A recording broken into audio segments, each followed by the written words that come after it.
Hello ओइ कुशल कहाँ छौ तिमी? म एयरपोर्टमा छु। एयरपोर्ट? किन? म गाउँ जाँदैछु। गाउँ? यस्ता त छन् बेस्ट फ्रेन्ड, गाउँ जाँदैछ मलाई भनेको छैन यार। अनि किन जान लागेको गाउँ? हे भगवान, जसरी हजुरको कृपाले मैले कलेज सकिने बित्तिकै जब पाएँ, त्यसै गरी अब एउटा कुरा मात्र माग्छु। हजुरलाई त थाहा छ म मेरो बेस्ट फ्रेन्ड एलिनालाई कति माया गर्छु भनेर।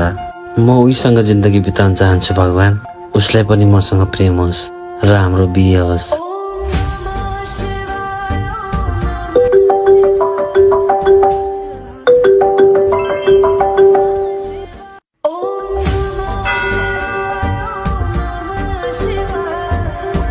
हेलो कुशल कहाँ हो तिमी?